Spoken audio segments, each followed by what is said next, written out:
welcome to Up Close with Carlos Sang, celebrating art, entertainment, and the human spirit.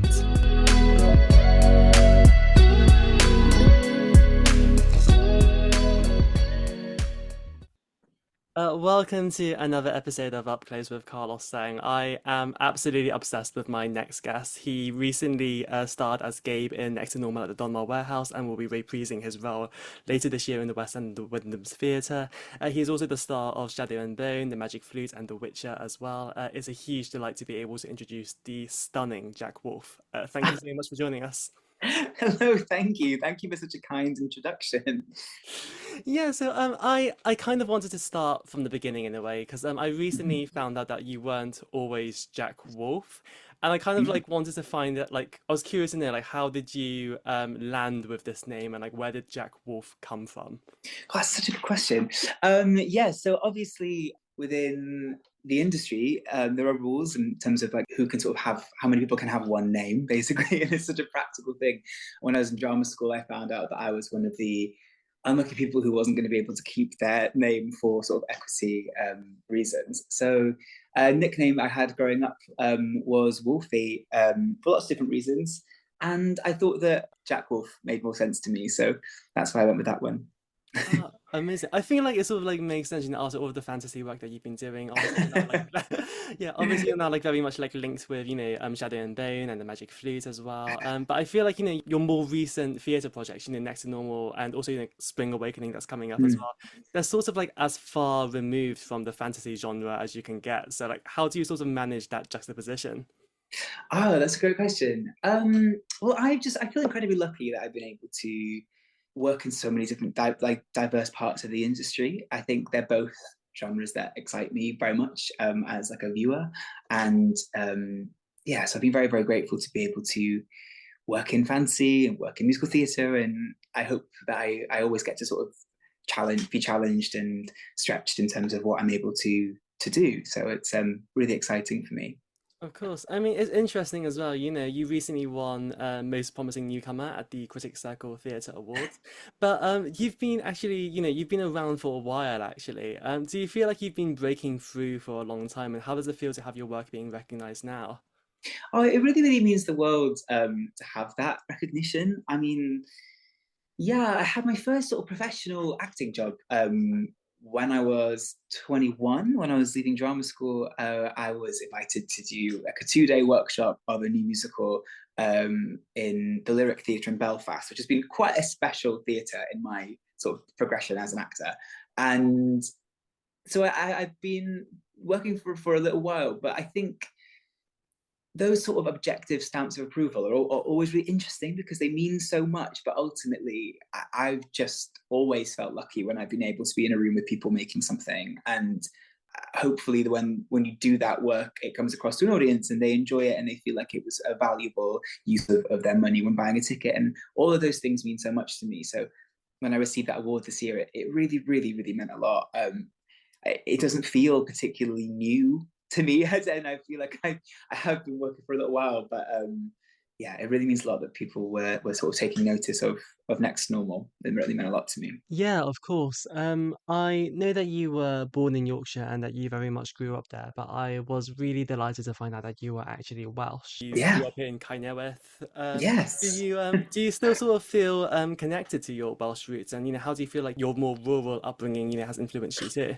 Yeah, absolutely. And your pronunciation is amazing. I loved it there. I mean, I grew up. So my family are all Welsh and all Welsh speaking, and I went to sort of Welsh speaking primary school, and then yeah, moved to Yorkshire when my mum got a job there. So I do feel connected there, and very close to all my family in Wales.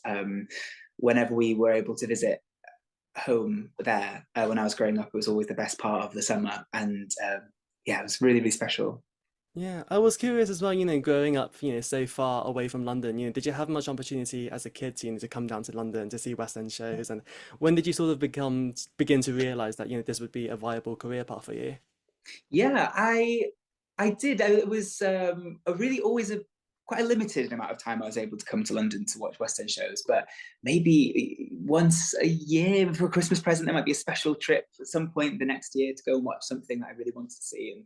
that, I mean, I'm so lucky that I had parents who wanted to do that, and who enjoyed theatre and enjoyed watching things. So I was able to go with them. And in terms of when it became like a viable sort of career opportunity, it's an interesting one because I always loved the industry and I always loved film. I always loved theatre. But I was a very, very shy child. I was very, very nervous and very highly strung. And, I had a great group of close friends, but outside of that, I really didn't have much of a voice. I was introduced to a local youth theatre in Wakefield, which was 3 hours of acting training on a Saturday morning from 10 to 1. And it was £1.50 at the time, which is wild to think about now in this day and age. But for me, it was completely priceless and fundamental in my upbringing. Because I know I've said this before, but I don't think that Sarah, who leads the youth theatre, which is still going now, actually, I don't think her main point was to develop new actors who are going to take this professionally and go down a professional career route. Although that has happened, there have been some actors from that youth theatre who have done so. I think what she was doing was using the skills that she had refined over her career and giving back to a community and giving them a space to be safe and to come together and to learn all the skills that come with acting, and that it's so valuable. It offers young people so much, and it definitely did for me. It gives you access to empathy and in storytelling, and it gives you access to also authenticity and learning about yourself and the value that you bring to a room. And then it ties those two things together, so you're able to create young people who have voices and are able to use them and lift each other up and create something. Theatre, I think, works best when it's inherently egoless. And I think through youth theatre, people are able to learn the importance of looking out for each other, reaching out to each other, and also developing confidence. And that's what it did for me. So I think that experience was formative in me deciding that that's where I wanted to take my life. I also think there were a couple of formative musicals or shows, little theatre productions that really sparked my imagination. And the wild, wild, wild thing is that this year I get to put my stamp on both of them, which I never in a million years saw coming. Yeah, I mean it's amazing your career journey, going from Yorkshire to going into the West End. I know that you made your West End debut before you even graduated from Mountview. Did you always, sort of see yourself as being a leading man as well? Oh, never, no, I never ever ever saw that. And even in productions where that has happened, I still don't really see it that way, because I think that provides, it makes me so nervous imagining, the pressure of having to lead something like that. And I think I always like to imagine the characters I'm playing as being oddballs or someone that isn't, because I don't naturally think of myself as particularly having leading man sort of connotations. I think so. I love to inject characters I play with something else, and yeah, I've been very, very grateful. I'm very grateful to have worked on a lot of new work and be able to develop something in the room with creatives has always been a very, very exciting challenge. So yeah. Yeah, how much of a jump did you find it as well, going from this amateur theatre group in Yorkshire to then doing Mountview to then doing, professional shows in the West End too? Yeah, it's a huge jump. I think drama school gives you a chance to fail safely when it's done well. And I think I was lucky. My training at Mountview, I had a pretty great time, and had some amazing friends there, and I had some great teachers there, and I did feel safe to fail and to try things. And I think, yeah, I mean, the show I did at Charing Cross was new, and it felt like brave, and it was an exciting thing to do. And then in the same year, I ended up doing Pinocchio at the National Theatre, and that felt like an even bigger jump and an even bigger sort of leap of faith. I was over the moon when that opportunity presented itself to me, and I think all of those places, what they really provided were extra training grounds outside of Mountview, where I could learn so much from the people around me and just try as hard as I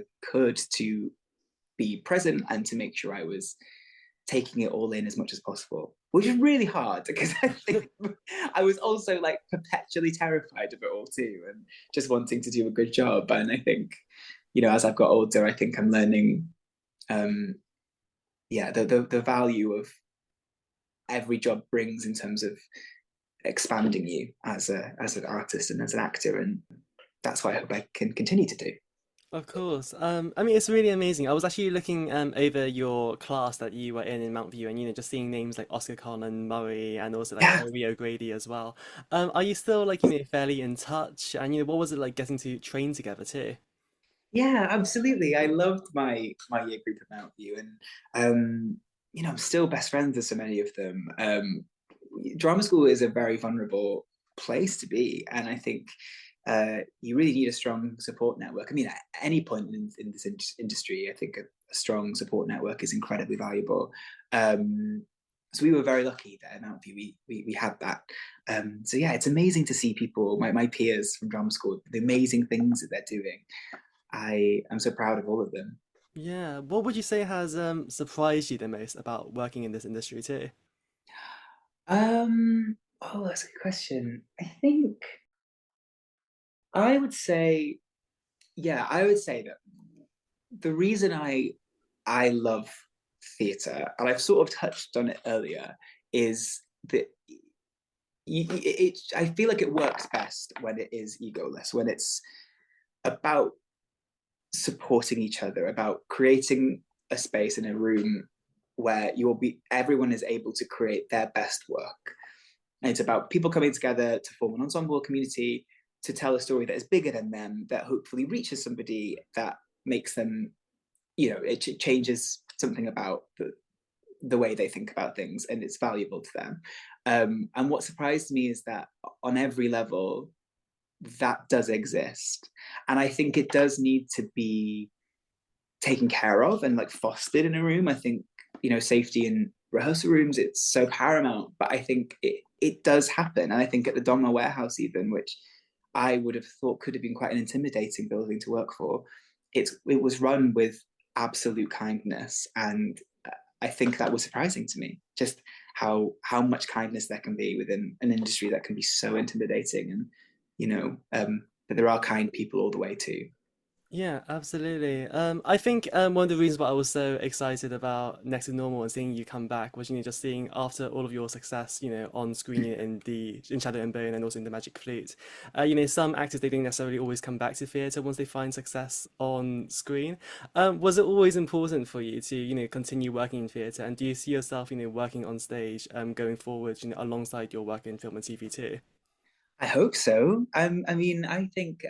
Thank you. I think that for any actor, I think the dream is to hopefully be able to work through all different forms sort of seamlessly and be able to do that when it's offered to you. I love theatre so much, and it's a world that like I understood. I think a little bit better.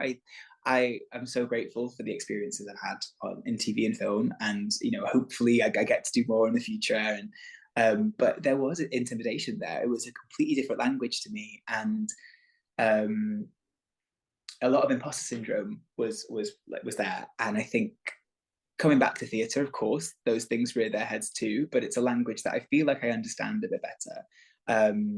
So it's really felt like a homecoming in a way.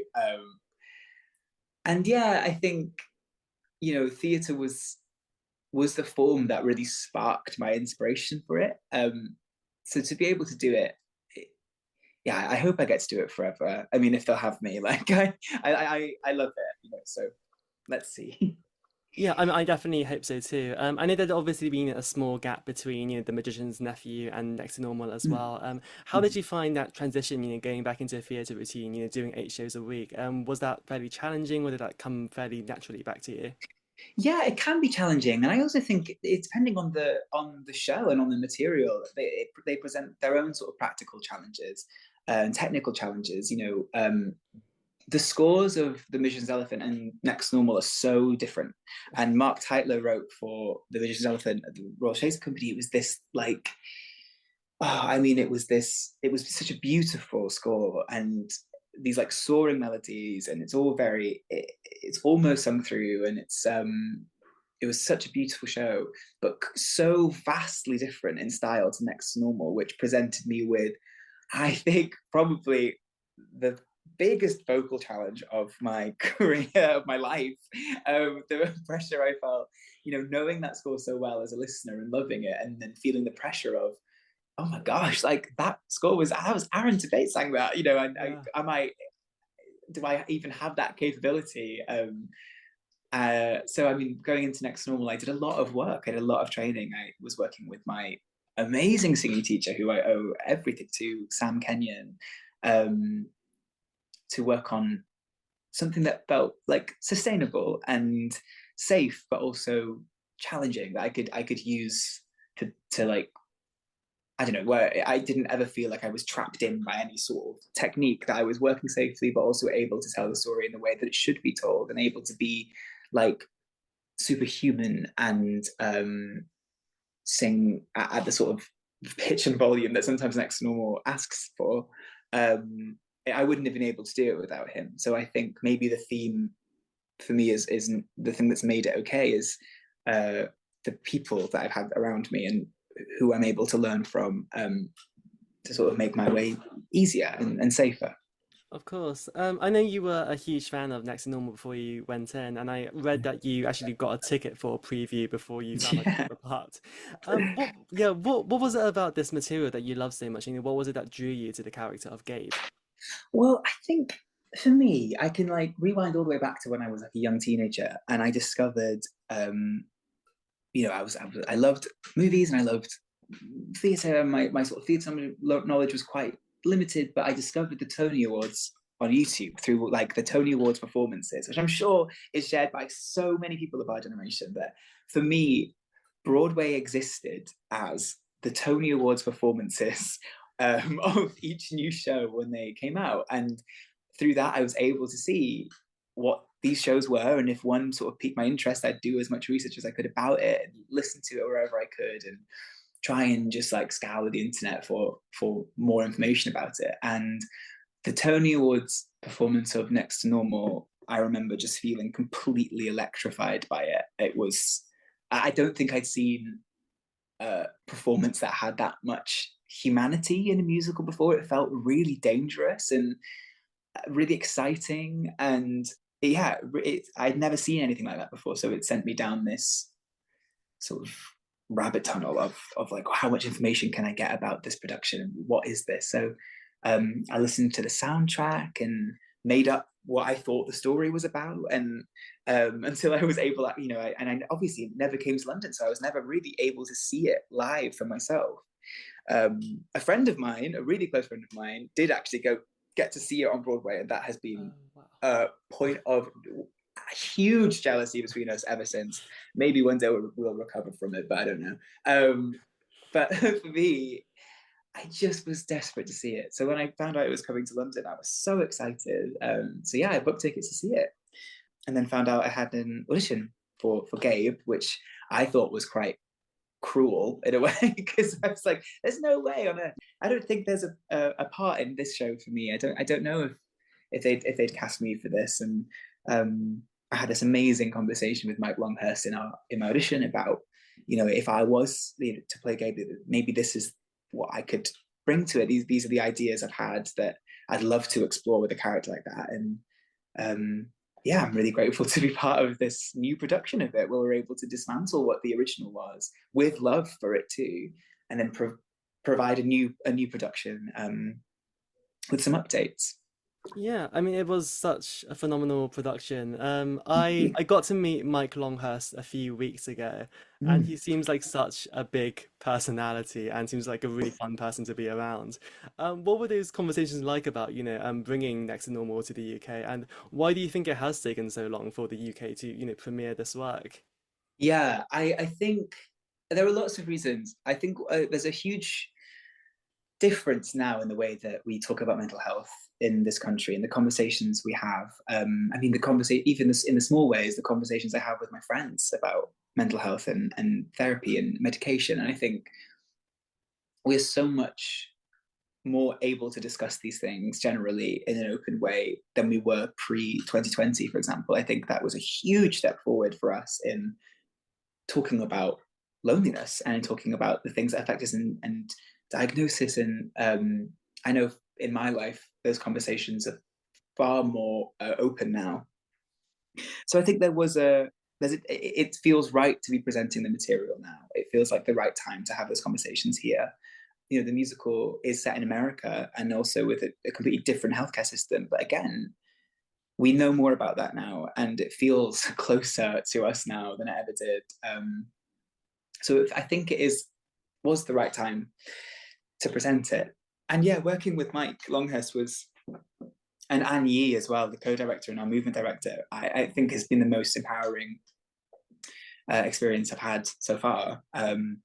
They, speaking about safety in the room, they provide a room in which everyone is really able to do their best work and in a safe way. And my vision for Gabe, of what the kind of Gabe I wanted to explore, was this idea of like a child who is on a sick day from school, who is like, his mum knows that maybe he isn't as sick as he's saying he is, but also sort of wants to spend time with him all day watching daytime TV and like eating soup and that sort of neediness between mother and son. But I know that I maybe couldn't present a hyper masculine, hyper jock American Gabe, but I wanted to have access to something that was softer, that Gabe could present in a softer, needier way that I think can also be dangerous. And I found that way into the character really exciting. And Mike and Anne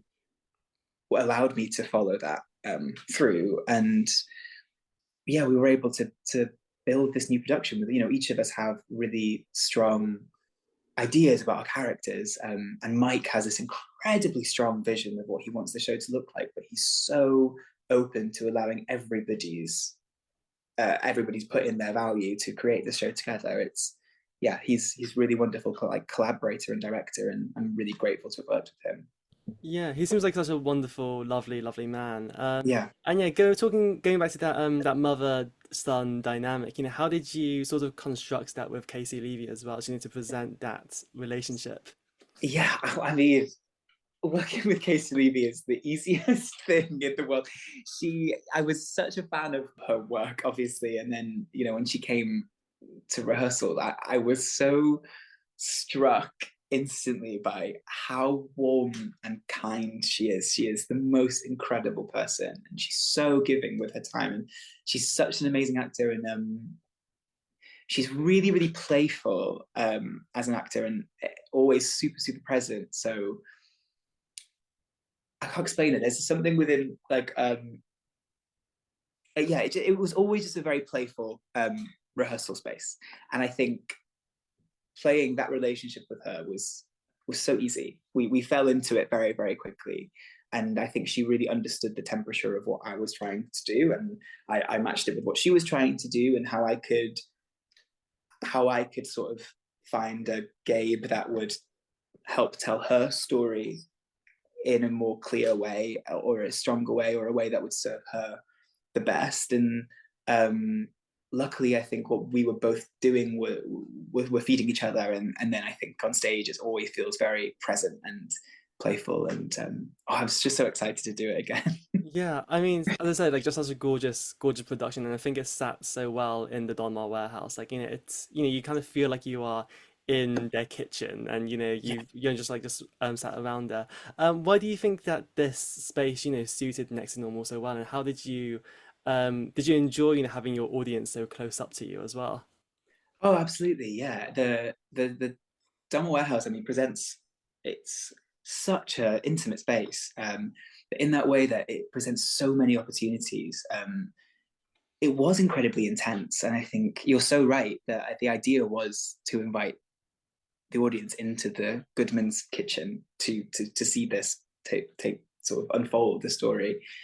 And it's a show that asks a lot of its audience too. There's a lot of humanity in it, and it can be very bleak and very blunt exploration of mental health. And I think there's that wonderful thing about the show where it opens almost like a sitcom, like an American sitcom family, and then halfway through Act One, the rug is pulled from under the audience, and then it's a very clear that what is going to take place is going to be very human. And to play that in a space where you're only ever a couple of meters away from the audience could be really chilling, and it's a huge joy as an actor too to be able to play with that. And I think Mike never wanted the solo music, for example, to ever be into some middle distance that didn't exist. He wanted us to sing to people in the audience and tell the story that way. So it always felt incredibly close. It's quite scary, practically. You can see everyone all the time, and they're very much a part of the production. So my hope is that when we get to the Wyndhams, we're able to keep that level of intimacy and keep that intensity, because I think that was a really cool way to deliver the story. So yeah, hopefully it stays that way. Yeah, definitely. I hope so too. Obviously, when you did The Magician's Nephew, that was at the RST, a much bigger space than the Donmar Warehouse, and the Wyndham space, I'm guessing, will be sort of similar too. Do you enjoy, playing to, these like larger houses, or do you, prefer having audience quite close to you? I think they both provide challenges, and they both are wonderful for different reasons. I mean, also there was something for me personally about getting to perform at the RSD and getting to sign my name on that wall backstage, and those things. I'm quite a sentimental person, as I'm sure you've found already or will find later on. Those things do mean a lot to me. And same with the Donmar Warehouse, it was a space I'd always wanted to see the backstage of. I loved seeing productions there, so I'd always wanted to see what it felt like to be there and to perform in those spaces. And they're completely different, and it's a different technical challenge too. They ask different things of you, so I can't say that I prefer one over the other. But yeah, they're both great. Yeah, of course. And I'm guessing, the sets for, Shadow and Bone and the Magic Flute, they were pretty massive scale from what I'm imagining. Have you had the chance, to watch these back as well, by the way, yourself? And, did they end up being what you'd expected them to be? Yes, yeah, I have watched them. I sort of watched Shadow Bone behind the sofa for the most part, because I'd never experienced anything like that before, and being part of a TV show like that, it's amazing. And but yeah, it can be petrifying, and I loved being like a small part of such an amazing ensemble cast, and we made such great friends over the shooting of that. So I was just really excited to see the work that my friends did too, that I wasn't privy to when we were shooting in Budapest. I think I have so many friends in that cast that I never got to work with. So I was excited to see how their work came together too. I do always watch myself like behind my fingertips. I can't find that really hard to be to be objective. But yeah, the filming process for that was incredible, and actually not that different as a form. Obviously, it's completely different. The differences between theatre and TV, and obviously there's so many. But I think for me, what was great about, in terms of personally, is that I spoke earlier about theatre being like an egoless space, and Shadow and Bone oftentimes felt that way, where it felt like we were rehearsing for a play together. And often we would try and get rehearsal time for ourselves in each other's apartments, and like sit and read the scripts and do the text work together. And we collaborated together on what the story that we wanted to tell, within what control we had. There are so many layers above you as an actor on a TV set like that. But it felt like we were all in a theatre production together, and I think that's why it was so joyful, and why we had such an amazing time. Yeah, I mean, I feel like a lot of people were really disappointed when Shadow and Bone didn't get renewed for a third season, and I Yeah, think your violin was just so sweet, and I think someone that, a lot of us were able to connect with. When you thank you. finished filming that season, did you feel like you were done with violin, or was there still more that you wanted to explore with this character? Oh, thank you. I don't think I'll ever be done. I think I always have my fingers lightly crossed. I think I'm always sort of quietly optimistic about it because I was even unaware of the reach that the show had even had until that news came, and that's been amazing to see how many people enjoyed the show, because I think that's a really important thing that it can just be so easily forgotten in that we can talk about process and what it means for me to do this and the work I put in, but like none of that matters at all if the story isn't, if the viewer doesn't feel satisfied by it, right? I think it's like you just want to make something that's valuable to the person who is watching it or taking it in.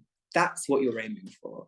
And when it feels like that has happened, it's so satisfying. And with Shadow and Bone, I know there is such a fervent fan community there, and to hear how it reached out to certain people meant a lot to me, and to be able to play characters that are on the fringes or in some way different or facing sort of challenges, it means a lot to me too. I like being able to reach out that way, because I feel the same way. Wylan and I had a lot in common, so I felt like people who warmed to Wylan, I felt like I could warm to them, and it will always be a very, very special job for me.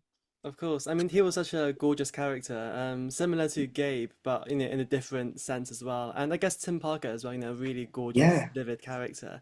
Did you feel like, any of these characters particularly stayed with you as well and made you look at life differently? Oh wow. I think yeah, they all do in a way. I look back at like the experiences I had making the work mostly. I think that's how I look back. I look back on the times I shared with the cast, and Shadow and Bone was such a different level of, it was, I was in it shooting in a different country for 6 months, and living by myself there, and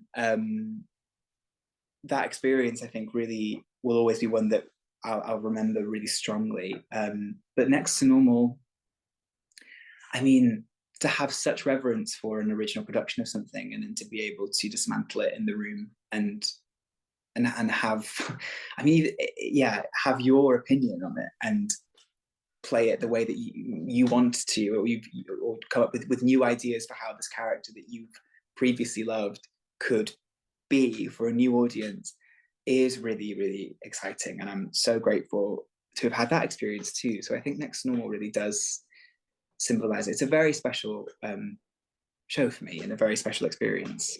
Yeah, and I'm guessing Moritz will have a similar effect as well on second Yeah. edition. I think loads of us are really excited for Spring Awakening. I've never actually seen the show myself before, so Uh, I'm so looking forward to seeing it. I know that you worked with Iwan Rion on yeah. Magic Flute. Yeah. Did you talk to him at all about this part? And when did you sort of like find out that you would be taking on this role that he played, 15 years ago? This story is going to show you, there's no way I can go into this and be cool or like aloof or mysterious. I am about to show my full nerd self, and I'm so excited about it. Okay, so I met Iwan when we were filming together, and I tried to play it cool. I tried to pretend like I didn't watch him in Spring Awakening and the Lyric and Hammersmith when it was first there, pre it going to the Novella Theatre, and then on Misfits, and I maybe lasted about 15 minutes into us having a beer together before I said, you were part of like a very formative show for me, and it means so much to me to get to work with you.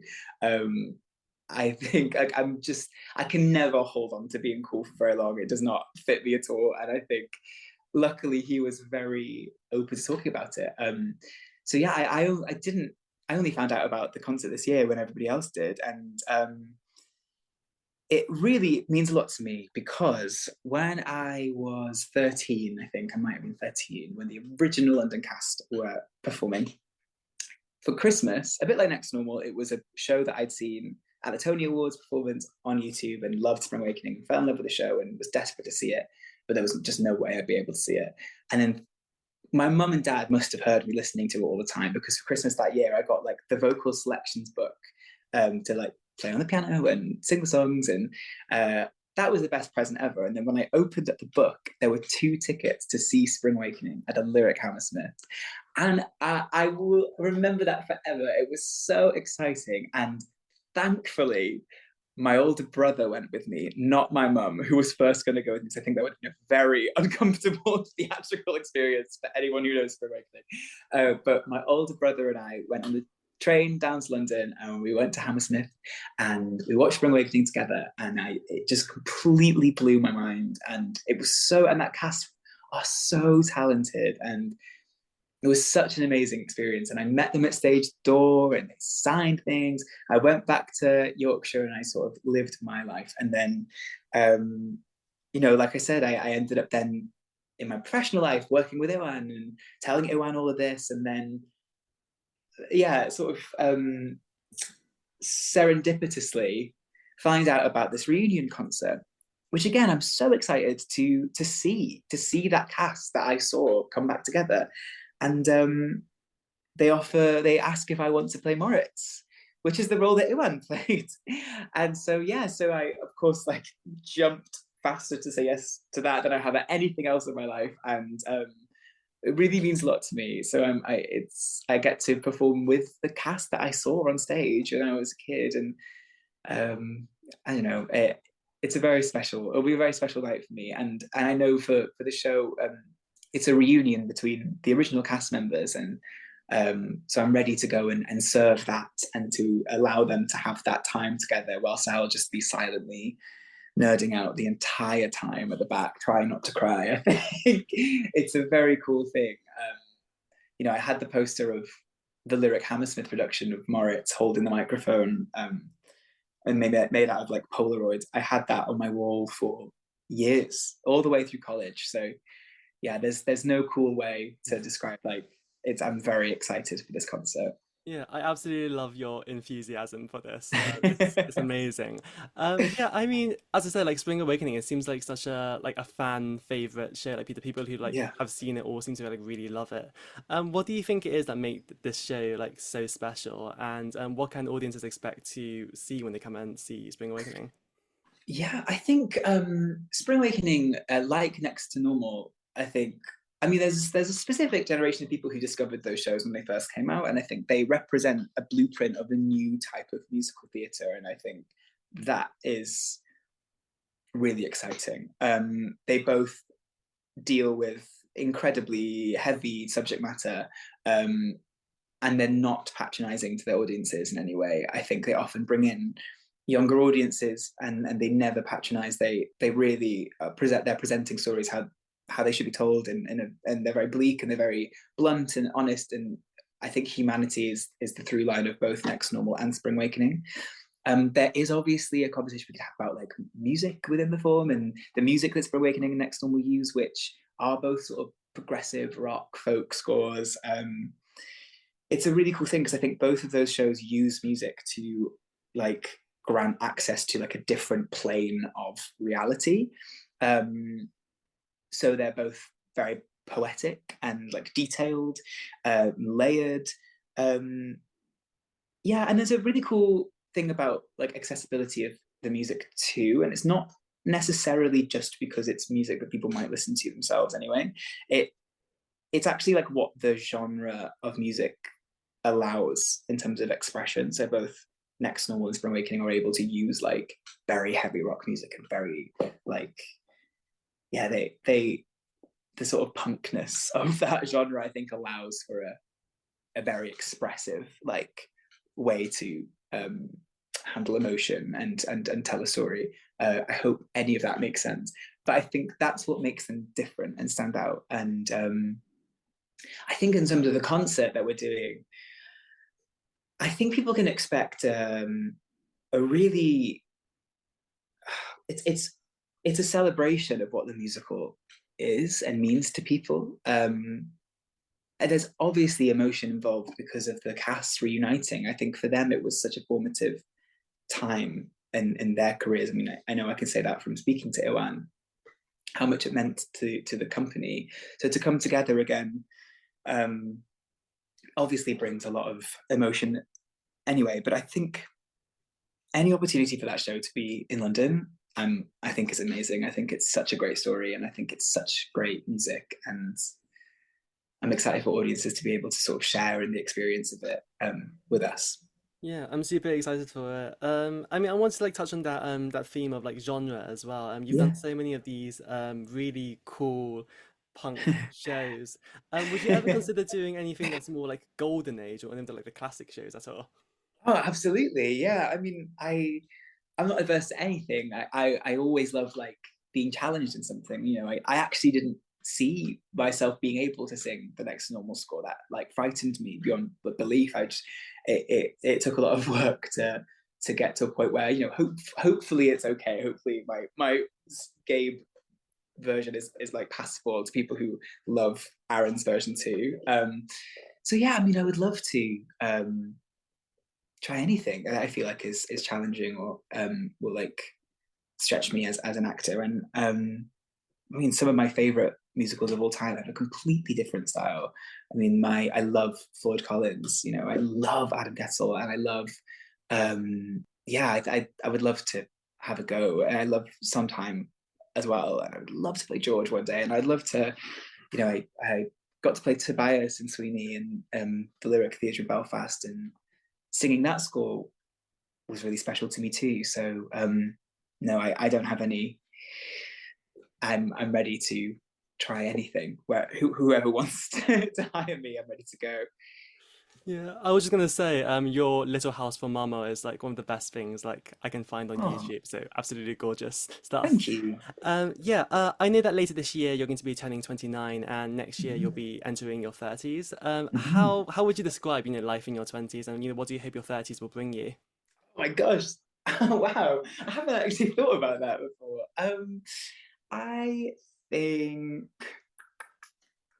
I can be quite highly strung. I can be quite neurotic, and I hope that as I grow up more, there is a sense of clarity and calm that comes with it. That would be lovely. I I love. Yeah, I think that's one of the main things. I also, you know, I'm very open about my own sort of struggles with anxiety, and that's a huge part of my 20s. Um, and I think, yeah, calm and clarity is a thing that maybe I should be looking for in the years coming. But ultimately, I mean, there's something that's been quite joyful about my sort of chaotic 20s, and you know, I don't really want to let that go. So maybe a bit of that for good measure, but that'd be nice. Yeah, definitely. It's been so lovely talking to you. And you, thank Yeah. you. Just as a last question, what is the best part about being Jack Wolfe? Oh gosh. I think my friends, possibly. I think I've got some really, really great friends, and I'm very lucky to hold on to all of them for dear life, always. That I also love that I get at the moment, you know, at the moment that I get to do this for a living. I don't take that for granted at all. Um, that's my favorite thing so far. Yeah. Jack Wolfe, thank you so much for joining us today. Thank you. Thank you so much. Thank you. It's been a pleasure.